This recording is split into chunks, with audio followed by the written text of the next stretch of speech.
Have you ever had that heart-stopping moment when you realize you've sent a text to the completely wrong person?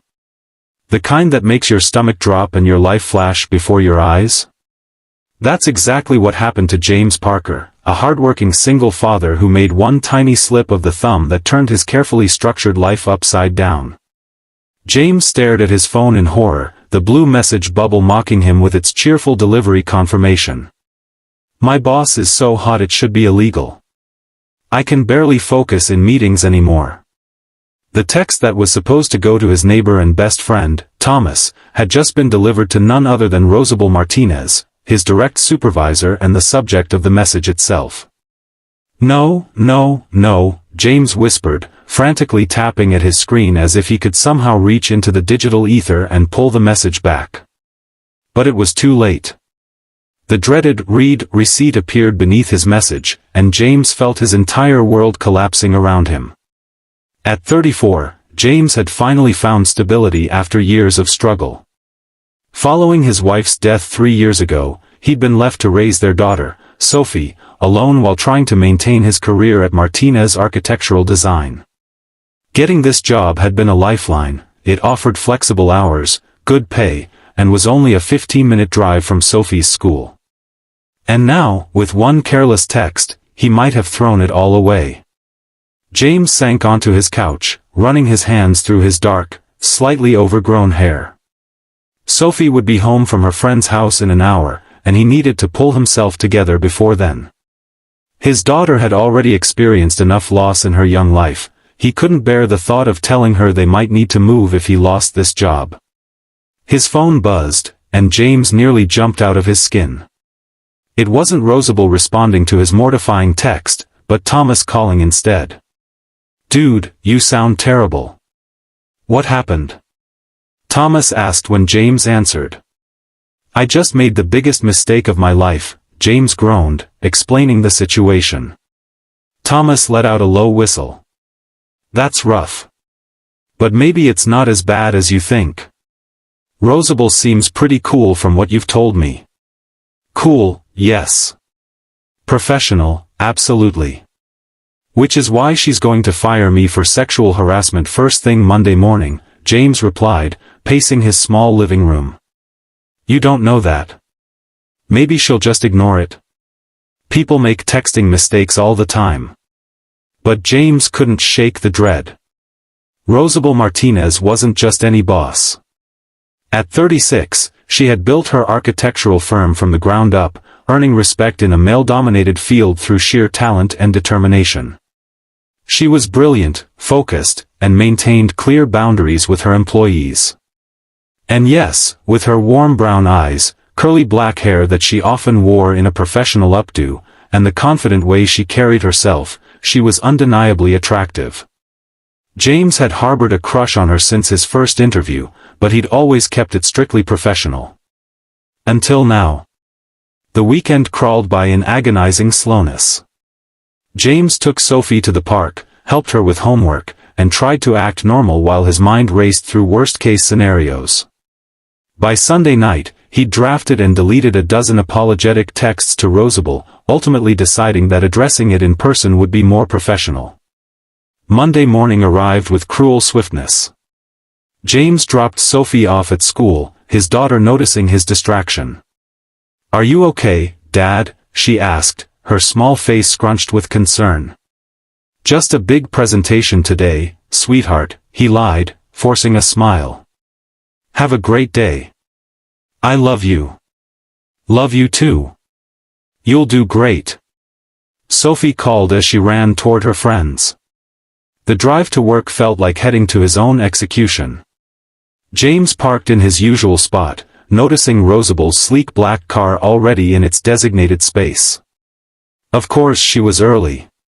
She was always early. Taking a deep breath, James straightened his tie and walked into the building. The receptionist greeted him warmly, giving no indication that office gossip about his text had spread. Maybe, just maybe, Rosabell had decided to be merciful and pretend it never happened. That hope was dashed when he reached his desk and found an email from her. "James, please see me in my office at 9:30. RM." The next hour was torture. James tried to focus on his current project, designs for a new community center, but his mind kept conjuring images of cardboard boxes and unemployment forms. At precisely 9:28, he stood, straightened his jacket, and made the long walk to Rosabell's corner office. Her assistant nodded for him to go in, her expression giving nothing away. Rosabell sat behind her desk, reviewing documents with the focused intensity that had helped build her reputation. She looked up when James entered, her expression unreadable. "James. Please close the door and have a seat." He did as instructed, his heart hammering so loudly he was certain she could hear it. "I think we need to discuss the text you sent me Friday evening," she said, her voice measured and professional. "Ms. Martinez, I cannot apologize enough," James began, the words tumbling out. "It was completely inappropriate and unprofessional. I meant to send it to my friend Thomas, not that that excuses it, but I would never intentionally disrespect you or our professional relationship like that. I understand if you feel you need to terminate my employment." Rosabell studied him for a long moment, her expression softening slightly. "James, I've known you for almost 2 years now. You're one of my most dedicated employees. Your work is exceptional, and you've never given me any reason to question your professionalism before this." James nodded miserably, waiting for the inevitable, but that would end his career. "That said," she continued, "this puts us in an awkward position. Office relationships, especially between managers and their reports, are complicated at best and disastrous at worst." "I completely understand," James said quickly. "And I want to assure you that I would never act on these feelings. I value my job and our professional relationship far too much." Rosabell leaned back in her chair, considering him. "Tell me something, James. If you hadn't sent that text, would you have ever told me how you felt?" The question caught him off guard. "No," he admitted after a moment. "Never. I know where the boundaries are." She nodded, seeming to come to a decision. "Then here's what I propose. We forget this happened. You continue doing your excellent work, I continue being your boss, and we maintain the professional relationship that has served us both well." Relief washed over James like a tidal wave. "Thank you. I promise nothing like this will ever happen again." "Good," Rosabell said with finality. "Now, about the community center project. I reviewed your preliminary designs, and I have some thoughts." Just like that, they were back to business. James left her office 30 minutes later, weak with relief but also strangely disappointed. What had he expected? That she would confess similar feelings? That was the stuff of romantic comedies, not real life. The next few weeks were awkward but manageable. James threw himself into his work, staying late to perfect his designs for the community center. If he occasionally caught Rosabell watching him with an unreadable expression, he told himself he was imagining it. One evening, as James was working late, Rosabell stopped by his desk. Most of the office had cleared out, leaving them virtually alone. "You don't need to keep putting in these extra hours, James," she said. "Your work is already exceptional."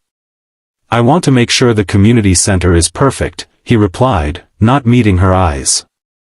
"It's an important project." "It is," she agreed.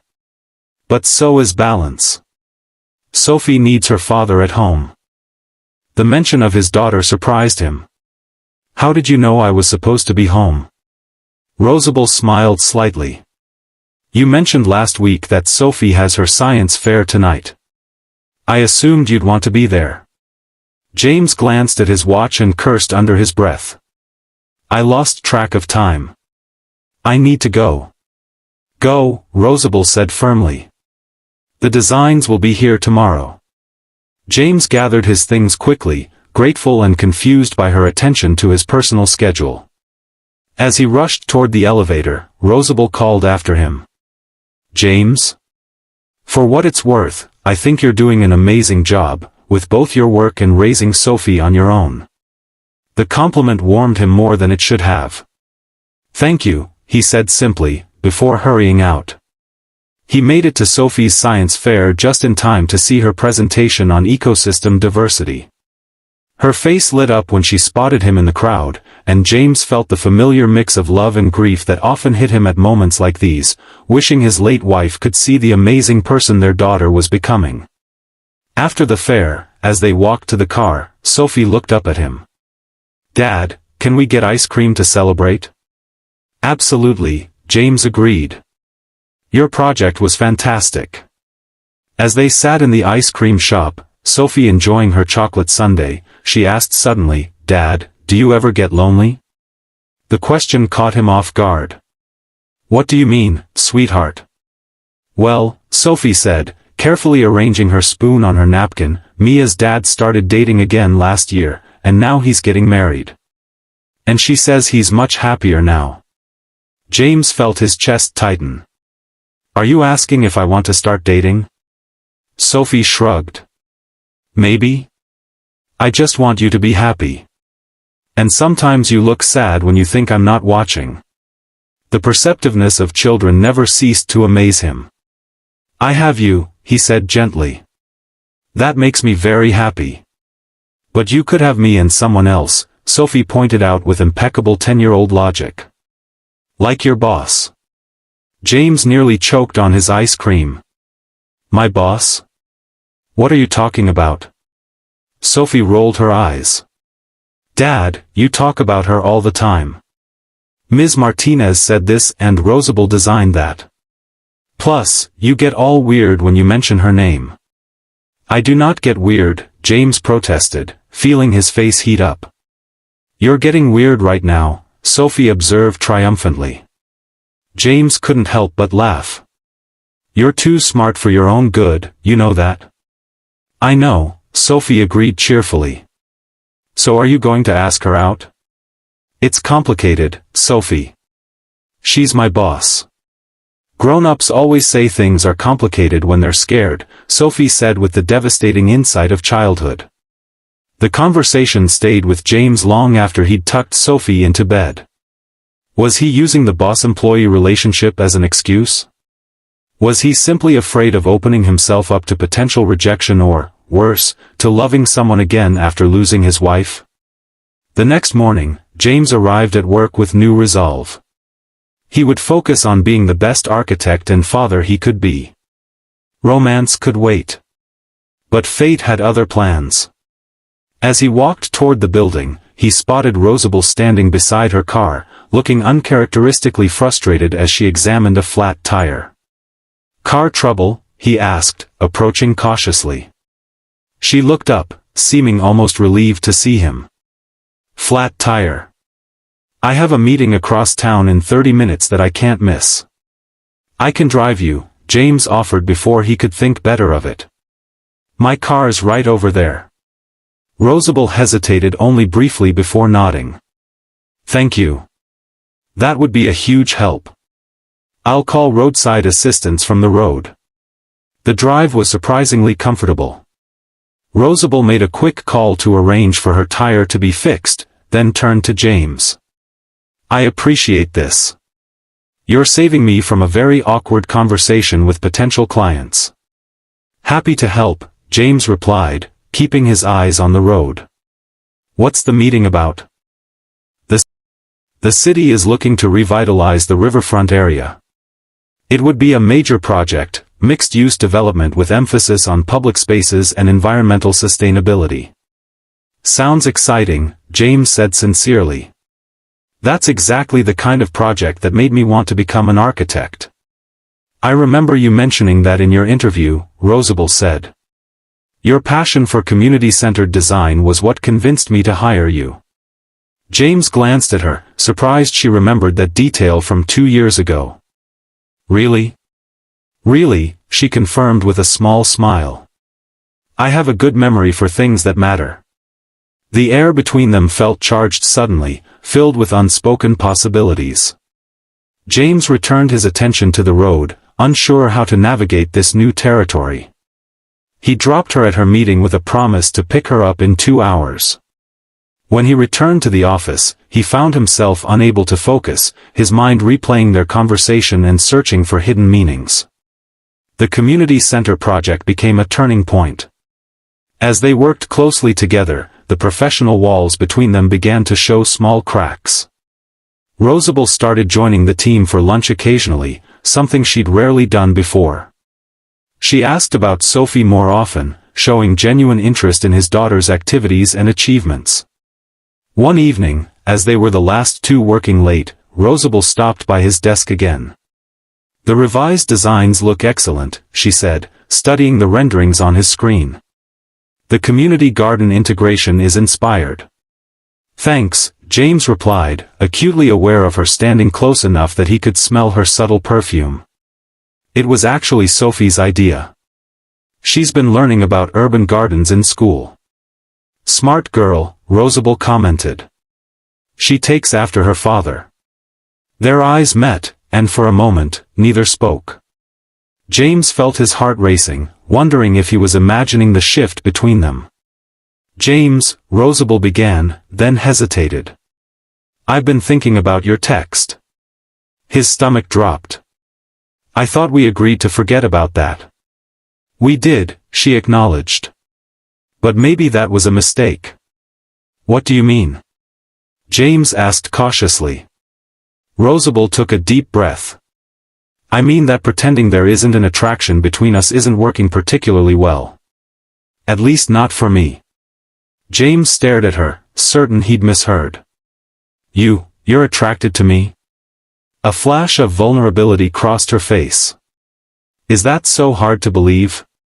"Yes," he said honestly. "You're brilliant and successful and beautiful.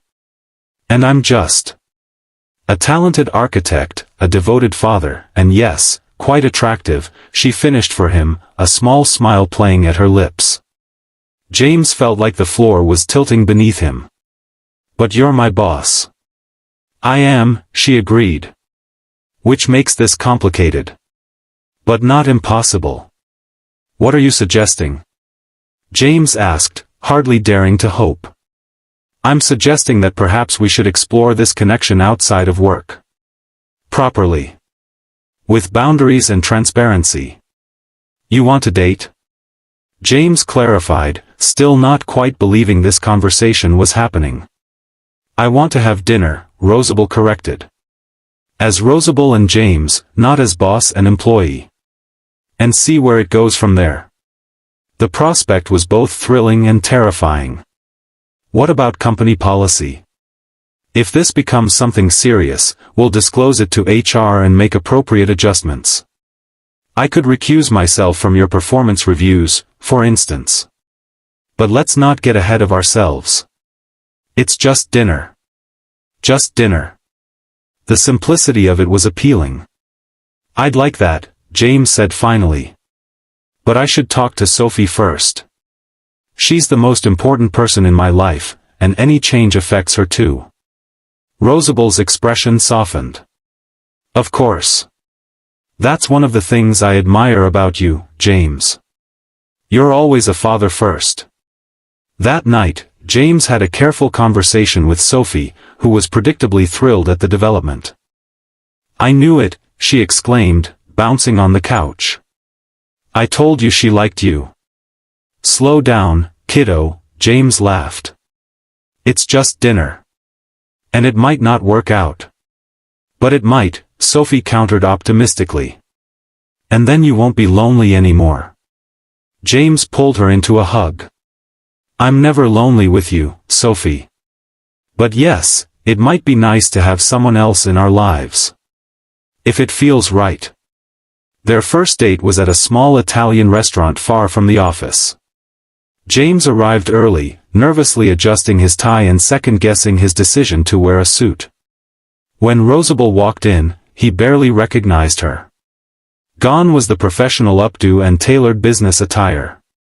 Instead, her curly hair fell loosely around her shoulders, and she wore a simple blue dress that made her look younger and more relaxed. "You look beautiful," James said as she sat across from him. "You clean up pretty well yourself," she replied with a smile. Though I've never seen you look anything less than handsome at work. The compliment made him flush. This feels surreal, he admitted. A month ago I was convinced you were going to fire me over that text. Rosabell laughed. I considered it for about 30 seconds. Then I apologize for not completing the story. Let me continue from where I left off. Rosabell laughed. I considered it for about 30 seconds. Then I remembered how valuable you are to the firm. And if I'm being completely honest, I was a little flattered. Flattered? James raised an eyebrow. Yes, she admitted, taking a sip of her water. It's not often someone catches me off guard like that. I've spent years building this professional persona, always in control, always composed. Your text was so genuine. Unfiltered. Mortifying is the word I'd use, James said with a self-deprecating smile. That too, Rosabell agreed, her eyes twinkling. But it made me see you differently. Made me curious about the James Parker who exists outside the office. Their conversation flowed easily after that. James told her about his late wife, Sarah, and how they'd met in college. How devastating it had been to lose her to cancer, and how Sophie had become his anchor in the storm of grief that followed. Rosabell shared stories of her own journey, the challenges of being a woman in architecture, the sacrifices she'd made to build her firm, and her own failed engagement years ago to a man who'd ultimately asked her to choose between her career and their relationship. I chose my career, she said simply. And I've never regretted it. But sometimes I wonder what my life would look like if I'd found someone who didn't make me choose.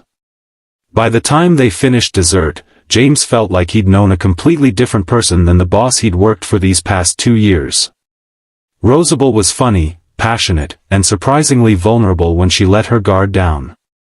I'd like to see you again, he said as they stood outside the restaurant. If you want to. I'd like that, she replied softly. But we should be careful. Take things slow. Slow is good, James agreed. I have Sophie to consider, and we have the firm. They parted with a brief, tentative kiss that left James feeling like a teenager again, nervous and exhilarated all at once. Over the next few months, they navigated their evolving relationship with careful deliberation. At work, they maintained strict professionalism, with no one the wiser about their evening dinners and weekend outings. James introduced Rosabell to Sophie over a casual pizza night, and to his relief, the two hit it off immediately, bonding over a shared love of puzzles and nature documentaries. 6 months after the fateful text, James and Rosabell sat down with HR to disclose their relationship. As promised, Rosabell recused herself from his performance reviews, and James was reassigned to report to another partner in the firm. There were raised eyebrows and office whispers, but their professional reputations and continued excellent work soon quieted most of the gossip. 1 year to the day after the text message incident, James took Sophie and Rosabell to the community center they had designed together, now completed and thriving as a neighborhood hub. As they walked through the garden that had been Sophie's inspiration, James dropped to one knee and proposed. You changed my life with one misdirected text, he told Rosabell, holding out a ring. I can't imagine going back to a life without you in it. Tears in her eyes, Rosabell looked from James to Sophie, who was watching with barely contained excitement. Are you both sure about this? She asked. We've never been more sure of anything, Sophie answered for them both. Then yes, Rosabell said, her voice breaking as James slipped the ring onto her finger. Absolutely yes. They were married 6 months later in a small ceremony in the garden of the community center, with Sophie serving as both flower girl and best daughter. Thomas, who had received the original text intended for him nearly 2 years late, James had finally shown him, served as best man and couldn't resist teasing them both in his toast. To the power of modern technology, he said, raising his glass. And to the greatest texting mistake in history. May we all be so lucky to send our embarrassing messages to exactly the right wrong person. As James and Rosabell danced under twinkling lights, surrounded by friends, colleagues, and most importantly, Sophie, James couldn't help but marvel at how one mortifying moment had led to this perfect one. "What are you thinking?" Rosabell asked, noticing his thoughtful expression. "I'm thinking that sometimes our biggest mistakes lead us exactly where we're meant to be," he replied, pulling her closer. "Then I'm glad you're terrible at texting," she whispered, leaning in for a kiss as Sophie watched from the sidelines, beaming with approval. Sometimes life's most embarrassing moments become its most pivotal ones. For James Parker, a single text sent to the wrong person didn't end his career, it began his happily ever after. If you enjoyed this story of how one awkward moment can change everything, don't forget to like this video and subscribe to our channel for more heartwarming stories that remind us that even our mistakes can lead to unexpected blessings. Share in the comments your own texting mishaps. Did any of them change your life?